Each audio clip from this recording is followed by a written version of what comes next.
사사시대는 무척이나 혼란한 시대였습니다. 사사기에서 반복하여 시대를 평가하는 말이 있죠. 사사기 17장 16절에도 나오는데요. 그때에 이스라엘의 왕이 없었으므로 사람마다 자기 소견에 오른 대로 행하였더라. 왕이신 하나님이 없는 시대, 각자 자기의 소견에 오른 대로 행하던 시대가 바로 사사시대였고, 그 모습이 우리와 이 시대의 모습이라는 것을 우리는 공감할 수 있습니다. 사사기에서 가장 유명한 사사가 있다면 그것은 단연 삼손일 것이에요. 삼손이란 이름은 그 뜻이 작은 태양이라고 하는 뜻을 가지고 있는데요. 그 이름만큼이나 하나님은 누구보다도 빛나는 축복을 그에게 부으셨습니다. 사사기 13장은 삼손의 출생의 이야기를 기록하고 있는데, 단지파의 마노아라고 하는 사람이 있었습니다. 그의 아내는 아이를 낳을 수 없었고요. 그런데 그때 여호와의 사자가 찾아와 말을 하는 겁니다. 임신하여 아들을 낳을 것인데 하나님이 택한 나실인이라고 하는 것입니다. 그러니 포도주와 독주, 부정한 것을 먹지 말라고 합니다. 그러면서 5절은 이렇게 기록하고 있는데요. 함께 읽도록 하겠습니다. 보라, 내가 임신하여 아들을 낳으리니 그의 머리 위에 삭도를 대지 말라. 이 아이는 태에서 나옴으로부터 하나님께 바쳐진 나실인이 됨이라. 그가 블레셋 사람의 손에서 이스라엘을 구원하기 시작하리라 하시니. 하나님은 삼손의 출생의 시점부터 그를 구별하셨고, 그에게 하나님께서 부여하신 사명이 있음을 분명하게 보여주고 있습니다. 여기서 우리가 한 가지 주목하여 보고 싶은 것이 있는데요. 성경에 수많은 인물들이 있지만 이렇게 출생을 상세하게 기록하는 것은 사실 드문 경우라는 것이에요. 창세기를 제외하면 삼손, 사무엘, 세례요한, 예수님 정도입니다.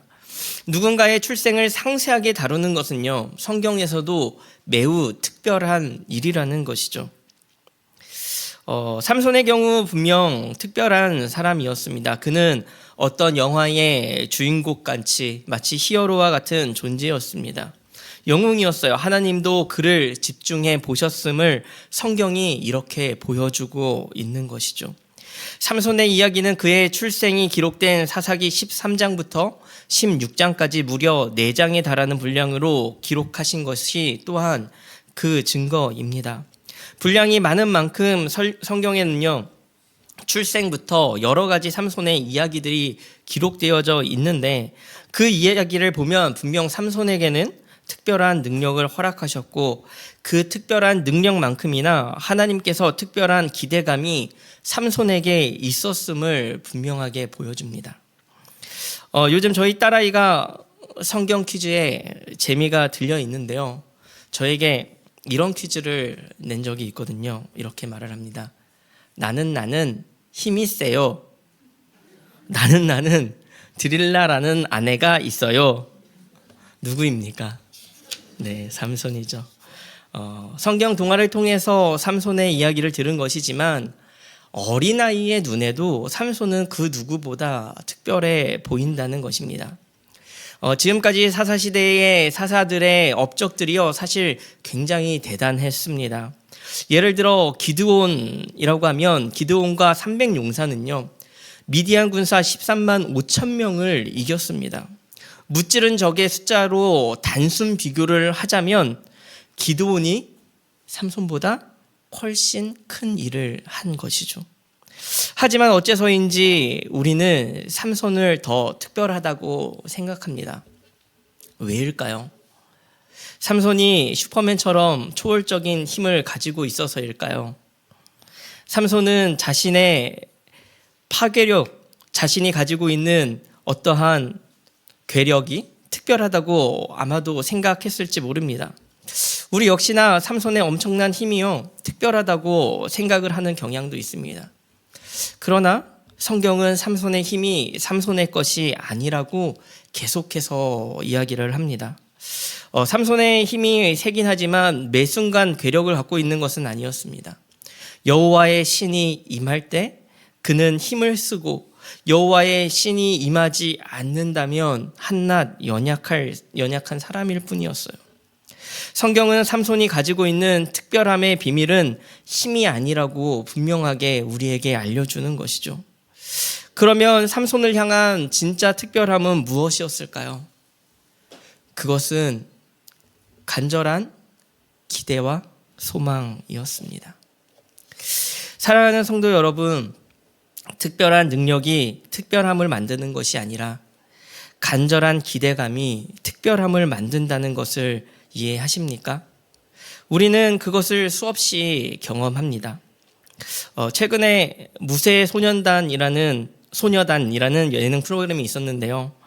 여자 연예인들이요, 철인 3종 경기를 출전하는 프로그램입니다. 보면 기본적으로 운동신경이 있거든요. 잘하는 종목들도 있어요. 그런데 연예인이잖아요. 못하는 종목들도 있고, 그래요. 그러면은 못하는 걸 또 배워서 참여하는 겁니다.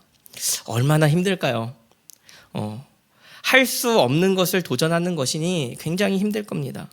완주하며 뜨거운 눈물을 흘리는데 여러분, 그 눈물이 얼마나 뜨거운지 느껴지더라고요. 누가 1등을 바라고 했겠습니까? 그리고 누가 1등을 하라고 응원을 했겠습니까? 누가 1등을 못했다고 비난을 하겠습니까?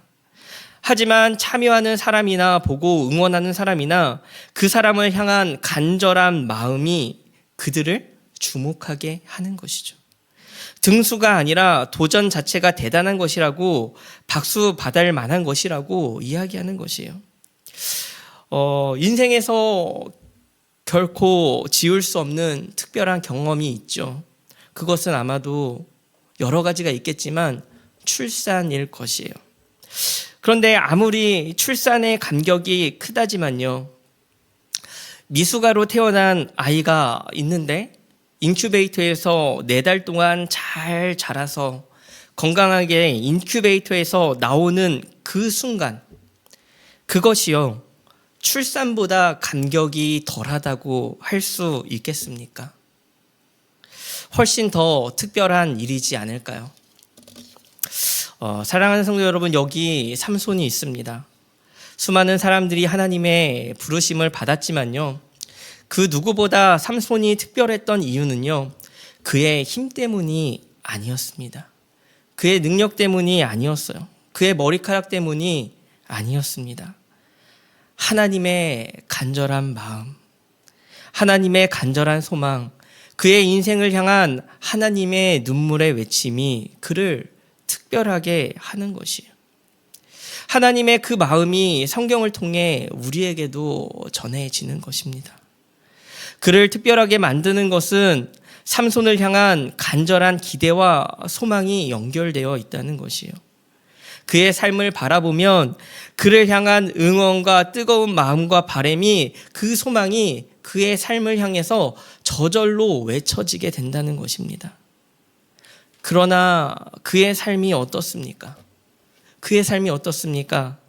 끝끝내 사명과는 무관한 인생을 살아갑니다. 정체성, 소명의식, 사명, 어느 것 하나 제대로 된 것이 없어요. 적대국인 블레셋 여자를 좋아합니다. 그것도 3번이나. 사랑에는 국경도 없다지만 이 정도면 핑계 댈 수가 없겠죠. 여자 때문에 사람을 죽이고 불을 지르지만 자신의 사명을 위해서는 아무것도 하지 않는 거예요. 삼손의 마지막 여인이었던 드릴라가 삼손에게 힘의 비밀을 물을 때 삼손은 자신의 모든 것을 그녀에게 결국은 내어주는 것입니다. 하나님을 위해서는 작은 것 하나 내놓지 않으면서 이방 여인을 위해서는 자신의 목숨까지 내어줄 만큼 하나님을 외면한 삶을 살아가는 거예요. 결국 삼손은 블레셋과 전쟁하도록 부름을 받았지만 블레셋과 전쟁을 하기보다는 블레셋 여인을 아내로 삼고 블레셋의 삶의 방식을 취하기 원했습니다. 해야 할 것은 하지 않고 하지 않아야 할 것은 아무렇지 않게 하는 삼손의 모습은 우리가 갖고 있던 모든 기대를 무너뜨립니다. 우리는 삼손의 마지막 죽음조차 의문을 안 가질 수 없습니다. 사사기 16장 28절에 하나님에게 삼손은 이렇게 기도합니다. 삼손이 여호와께 부르짖어 이르되 주 여호와여 구하옵나니 나를 생각하옵소서. 하나님이여 구하옵나니 이번만 나를 강하게 하사 나의 두 눈을 뺀 블레셋 사람에게 원수를 단번에 갚게 하옵소서 하고. 삼손이 정말 간절하게 기도를 합니다. 하나님이여 구하옵나니 이번만 나를 강하게 하사. 하나님께 간절하게 기도를 해요. 안 들어주실 수 없을 만큼 간절합니다. 그런데 삼손이 정말 하나님께 돌아온 것일까요? 주 여호와여. 분명 삼손에게는 주, 나의 주인이라고 하나님을 부르는 변화가 있지만 뒤에 이렇게 말을 하죠. 나의 두 눈을 뺀 블레셋 사람들에게 원수를 단번에 갚게 하옵소서. 복수에 사로잡힌 모습 아닌가요? 죽음마저도 자기 하고 싶은 대로 하는 인생, 제멋대로 살다 제멋대로 가는 무책임한 인생, 그렇게 삼손은 최후를 맞이합니다. 사랑하는 여러분, 수많은 기대와 간절한 마음, 그를 향한 특별한 기대감은요, 결국 말로 다 할 수 없는 비통함과 비극과 절망으로 돌아오는 것입니다. 모든 기대가 산산이 조각나는 거예요. 비극입니다. 철저하게 비극이에요. 그 어떤 것보다 이 사사시대의 비극을 삼손을 통해서 잘 드러내고 있는 것입니다. 삼손의 삶은 우리에게도 철저하게 비극으로 다가옵니다. 사랑하는 여러분, 이 비극의 스토리 가운데에서 하나님께서 우리에게 깨닫게 하시는 것은 무엇일까요? 우리가 두 가지로 짧게 나누고자 하는데요. 첫 번째는요, 삼손의 비극을 우리의 삶에서 끊어내라는 것입니다. 사랑하는 성도 여러분, 우리는 삼손을 손가락질하지만 이 비극이 우리의 삶 가운데 있어요. 우리의 삶이 삼손과 조금도 다를 바가 없는 비극이라는 것을 우리는 알고 있습니다. 간절한 기대를 하는 그곳에 결국 우리의 비극이 그곳에 있는 것이죠. 우리에게는 삼손과 같은 괴력이 없지만 하나님의 측량할 수 없는 은혜가 우리의 삶에 주어졌습니다. 말로 다 표현할 수 없는 은혜가 우리의 삶에 주어져 있어요. 그런데 과연 우리는 어떻게 살아갈까요? 삼손이 잃어버린 정체성, 소명의식, 사명, 우리에게는 있을까요? 얼마나 그것을 가지고 있을까요? 삼손은 블레셋 여인을 끝없이 사랑했지만 우리는 역시나 이 세상을 사랑하죠. 삼손과 우리는 데칼코마니 같습니다. 삼손이 끊어내지 못한 이 악순환의 고리를 어떻게 끊어낼 수 있을까요? 고등부의 훈련 프로그램 중에 이제 제자 훈련이 있습니다. 8주간 이렇게 우리 친구들과 함께 이렇게 여러 가지 이제 주제들을 가지고요, 같이 어른들 제자 훈련하듯이 시간을 정해서 이렇게 합니다. 지난달에요, 8주간의 과정을 마쳤습니다. 그런데 마지막 과가 무엇이냐면요, 비전이에요. 비전. 고등부 친구들에게요, 나를 향한 하나님의 놀라운 계획이 있음을 말해주고요, 함께 그것을 가지고 이제 나누는 시간을 갖습니다. 그런데 그렇게 이제 비전을 찾아가는데요, 생각보다 비전이라는 게 설명하는 것이 참 쉽지 않은 것 같아요. 그죠? 비전을 이뤄가는 것은 더더욱 쉬워 보이지 않습니다. 왜냐하면 뭔가 좀 뜬구름 잡는 것 같거든요. 이 세상의 꿈과 하나님의 비전이 무엇이 다를까요? 내 꿈에 하나님이라는 글씨만 넣으면 그것이 비전이 되는 걸까요? 결국 공부만 하지 말고 기도하면서 공부해라, 뭐 이렇게 하면은 비전을 이뤄가게 되는 걸까요? 저는 이제 너무 비전 하다 보니요, 의외로 놓치는 것이 있다는 것을 발견하게 됐습니다. 그것이 무엇이냐면요, 경험입니다. 경험. 가장 중요한 것은 경험이에요.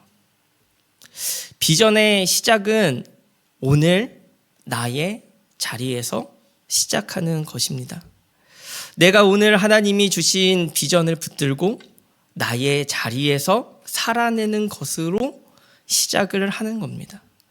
내가 오늘 하나님이 주신 마음을 품고 살아가는 거예요. 하나님께서 부어주신 은혜를 오늘 경험하고 내일 경험하고 계속 경험해 가는 것이에요. 하나님이 우리의 매일매일을 이끌어 가심을 경험하는 것입니다. 그렇게 한 발자국 한 발자국 따라가는 것이에요. 오늘 없는 내일은 없는 법이죠. 오늘 하나님의 은혜를 경험하는 것은요, 결과적으로 큰 차이를 만들어냅니다. 많은 사람들이 같은 사건을 겪는다고 하여 같은 경험을 하는 것은 결코 아니에요. 같은 만나를 먹고 같은 불기둥과 구름기둥을 경험했어도 그것을 하나님의 은혜로 누리는 사람이 있고, 그저 핫팩처럼 따뜻하게 불을 쬐고 그저 에어컨처럼 구름을 경험하는 사람도 있는 것입니다.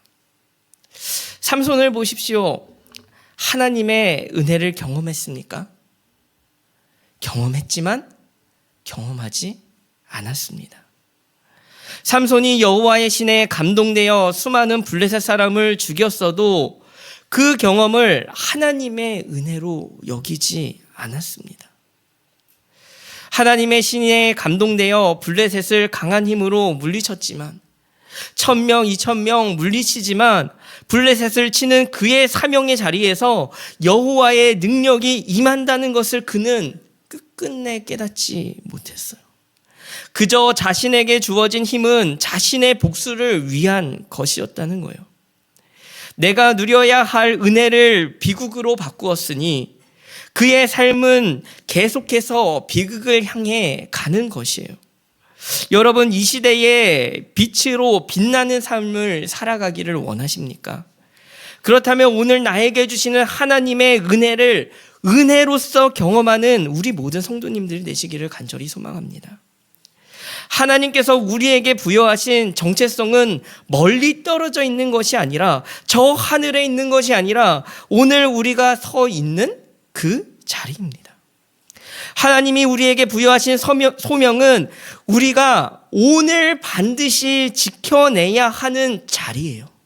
내일이 아니라, 모레가 아니라, 1년 뒤가 아니라, 죽는 그 순간이 아니라 바로 오늘 우리의 삶에 임하는 자리라는 겁니다.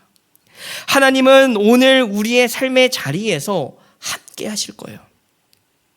그렇게 하루하루를 하나님의 은혜로 채워가시는 우리 모든 성도님들이 되시기를 간절히 소망합니다. 삼손의 비극의 스토리 가운데에서 하나님께서 깨닫게 하시는 것 두 번째는요, 진정한 영웅을 소망하게 하신다라는 것이요. 삼손을 향한 우리의 모든 간절한 기대와 소망은 다 무너져 내렸습니다. 삼손에게 배반을 당했습니다. 삼손은 결코 사실 영웅이라고 할 수 없어요. 삼손은 그저 허무하게 죽음을 맞이합니다. 그러나 하나님은 그의 죽음의 자리에서 우리로 하여금 진짜 영웅을 소망하게 하시는 겁니다. 우리의 삶에 진짜 영웅이 계십니다. 누구십니까? 예수 그리스도예요. 삼손은 자기를 위하여 죽었으나 우리 주님은 우리를 위하여 죽으셨습니다. 그리고 우리를 위하여 다시 사셨어요. 이것은 결코 하늘나라의 이야기가 아닙니다. 오늘 우리의 삶에 관한 이야기예요. 예수 그리스도의 사랑 역시나 먼 하늘에 있는 이야기가 아니라 오늘 우리를 향한 실제라는 것입니다. 로마서 8장 38절에서 39절은 이렇게 말씀하고 있습니다. 우리 함께 읽도록 하겠습니다. 내가 확신하노니 사망이나 생명이나 천사들이나 권세자들이나 현재일이나 장래일이나 능력이나 높음이나 깊음이나 다른 어떤 피조물이라도 우리를 우리 주 그리스도 예수 안에 있는 하나님의 사랑에서 끊을 수 없으리라. 아멘. 내가 확신하노니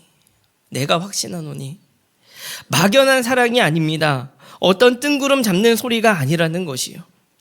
사망이나 생명이나 천사들이나 권세자들이나 현재 일이나 장래 일이나 오늘도 내일도 모레도 그리스도의 사랑이 우리를 향하고 있다는 하나님의 약속, 그것이 있다는 것이에요.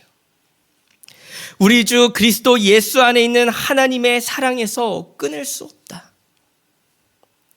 삼손의 스토리 중에서 가장 이해 안 되는 장면이 하나 있어요. 그것은요, 삼손이요, 수수께끼를 내는 장면입니다.